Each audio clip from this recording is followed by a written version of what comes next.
우리 1945년 광복이 되고 나서 우리나라 문화재가 약 1,400점이 들어왔습니다. 그 중에 국보로 지정된 건 단 7점에 불과합니다. 저는 앞서 교수님들 다 말씀하셨지만 국보급 문화재 환수를 새롭게 여는 그 시작을 이 미술부서를 통해서 이룩하고 싶다. 이 과정을 잘 풀어내면 이 과정을 어떻게 풀어가느냐에 따라서 향후 10년, 20년 안에 굉장히 많은 우리의 문화유산들이 돌아올 수 있다. 이렇게 생각하고 있습니다.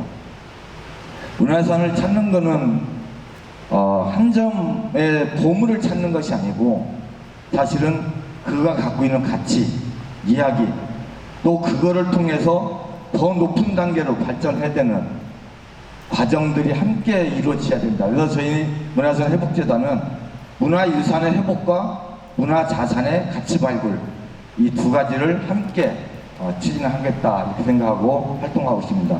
그런 취지에서 간단하게 요 환수 과정에 있었던 몇 가지 이야기를 좀 오늘 드려야 8월 18일 날 국회에서 이 문제를 관련해서 제 주체들이 모여서 정부기관, 지방의회, 민간단체 모두가 모이는 집담회가 있습니다. 이때 사회적 합의를 이룰 수 있는 기회가 될 것 같아서 몇 가지만 말씀드리겠습니다. 저는 아까 우리 장 교수님 말씀하셨지만 정말 의외스러웠어요. 2018년도에 이 보살상이 40억 플러스 알파다 라는 얘기를 언론에 공개적으로 그것도 문화재 청장이 발표한 걸 놀랐습니다. 그동안에 우리나라 문화재 환수를 매입해서 환수한 전례 있을 때 가격을 먼저 공개한 적이 있는가? 제가 기억한 거는 없습니다.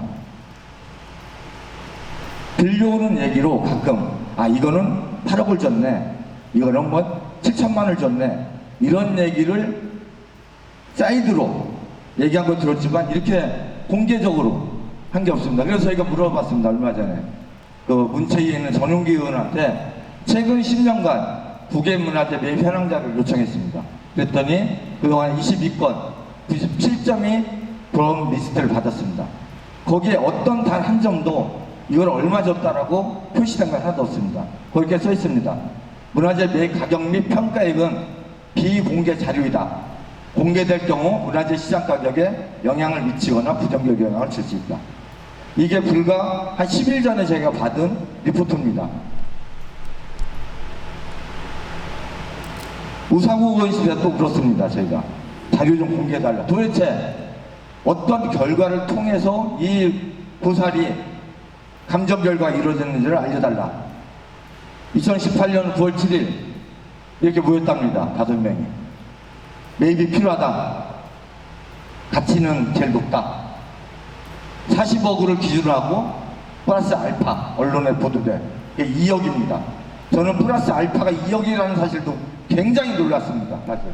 세상에 알파가 2억이라는 게 40억에 2억? 10%도 아니고 이런 평가를 누가 했지? 그런데 알려줄 수 없다. 그래서 제가 국립중앙박물관 유물 관련 규정을 다 뒤져봤습니다. 거기에도 자기들은 영리 목적에 이용되는 걸 방지해서 알려줄 수 없다.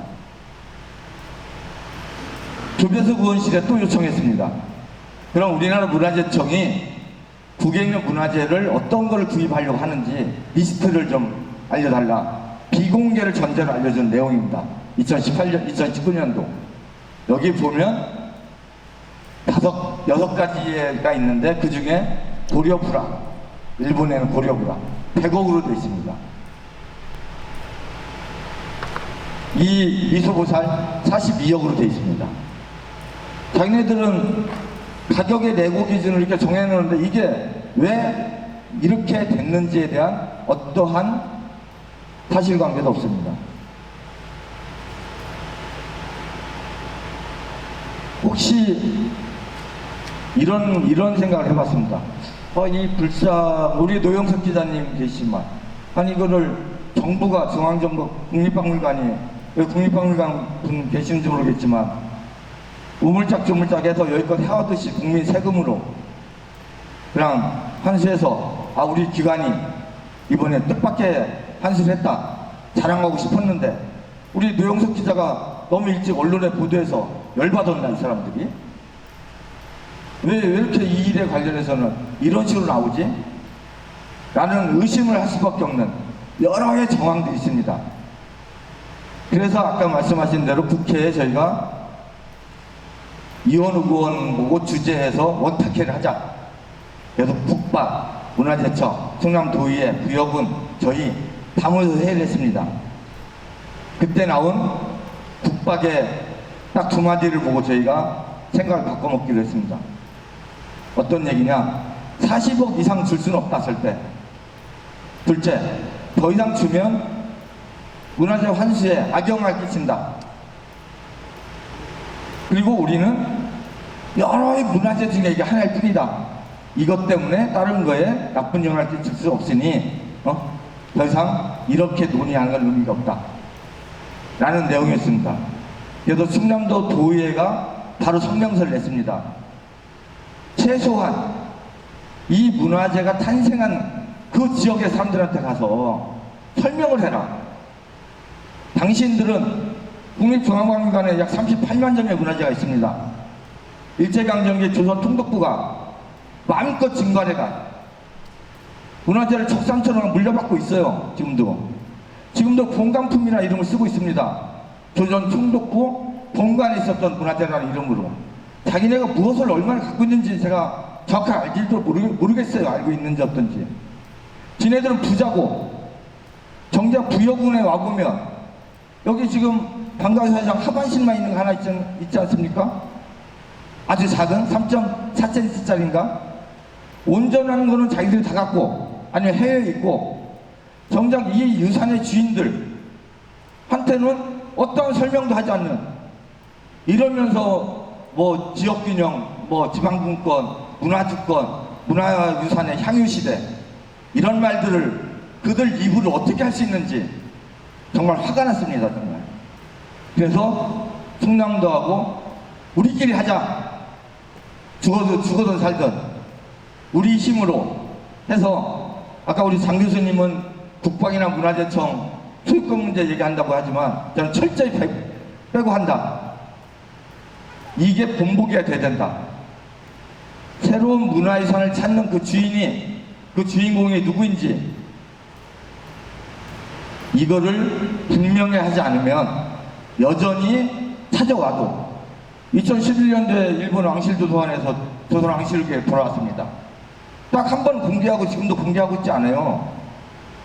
죽어라고 6년 반에 걸쳐서 온갖 짓을 다 해서 사정은 뭐합니까? 정작 있어야 될 오대산 사고에는 복사본 몇 장 달랑 주고 이런 일을 하는 것은 아니다. 저는 그렇게 생각했습니다. 그래서 이제 우리 힘으로 우리가 스스로 해결하자. 그래서 제가 최근에 부여군에 한 달간 있으면서 여기 계신 부여군민들, 부여 계신 분들 일일이 설명드리고 우리 힘으로 찾자고 설명하려고 캠핑장에서 지금 지내고 있습니다. 저는 이거를 찾는, 이렇게 우리 스스로 찾는 것이 앞으로 우리 문화유산을 찾는 지름길이 될 거다. 새로운 이정표가 될 거다. 이렇게 확신하고 있습니다. 제가 소장자 측에서 나오는 몇 가지 한국 정부에 대한 불만. 아니 자기는 한국 정부에 일부러 공개하고 했는데 아무런 리포팅도 주지 않는다. 그리고 일방적으로 언론에 자기들은 40억, 42억이다 이렇게 발표한다. 불쾌하다. 이렇게 내가 그동안에 이걸 귀하게 소장했던 가치를 이렇게밖에 이해하지 못하는가 라는 불만들이 있다고 해서 저희가 상황을 관리하기 위해서 끊임없이 하나하나의 과정을 겪으면서 이뤄왔습니다. 부여의 조례도 하자고 우리 박상호 의원 계신지 모르지만 했고 김유서 의원을 같이 해서 충남도 조례도 개정하고 국회 포럼을 만든 이유도 그런 과정을 하기 위한 여정으로 일을 시작해 왔습니다.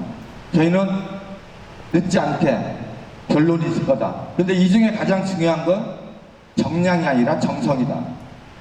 우리 부여국민들의 간절한 영혼이면 150억이 아니라 그 이상 이하도, 또 이 불상만이 아니라 더 많은 문화재들도 함께 올 수 있다. 문제는 우리가 과연 그럴 정성을 다하고 있는가 라는 거라서 봅니다. 지금 우리가 이렇게 모여서 함께 하는 이런 노력들이 저는 충분히 다 전달될 수 있다 이렇게 생각하고 있습니다. 지금 국외수제문화재단, 문화재청 산하기관 최영천 교수가 한 거 있습니다. 인터뷰한 거. 사기만 400억이면 어떠냐? 가격보다 가치가 중요하다. 그래서 아까 저기 했던 수월 관운동보다 10배 이상의 가치가 있다 라고 언론 인터뷰에 밝힌 바도 있습니다. 저는 최영천 국외수제문화재단 이사장이 이런 입장을 갖고 있기 때문에 저희가 하는 이 환수운동을 적어도 방해하진 않을 거다 생각하고 있습니다. 도움은 원치 않습니다. 방해만 하지 않으면 된다 이렇게 생각하고 있습니다. 한 말씀만 더 드리면 지난 5월 10일 날 역사권역에 대한 특별법이 제정됐습니다. 백제권역, 신라권역, 가야권역 이렇게 6개의 역사문화권을 중시하는 특별법이 제정됐는데, 이거는 앞으로 우리 백제권역이 있어서 굉장히 중요한 이 미소보살의 환수가 향후 어떻게 확장되고 발전할 수 있는지에 대한 굉장히 중요한 단서, 시작일 거라 생각하고 있습니다. 저도 고향이 논산입니다. 저도 백제의 후예입니다. 누구보다도 이 보살을 찾아와서 백제의 문명이 어땠는지, 백제 문명이 왜 위대했는지를 밝히는 시금석이 됐으면 좋겠다 이렇게 생각하고, 단순히 문화재 한 점을 얼마에 주고 사왔냐 이런 하급의 사회적 논의가 아니라 이게 갖고 있는 문명적 가치, 역사적 가치, 이걸 통해서 얻을 수 있는 사회적 가치, 미래적 가치가 무엇인지를 충분히 논의하는, 그래서 온 국민이 찬성하고 환영하는 미소보살의 환수가 됐으면 좋겠다 이렇게 생각하고 있습니다. 감사합니다.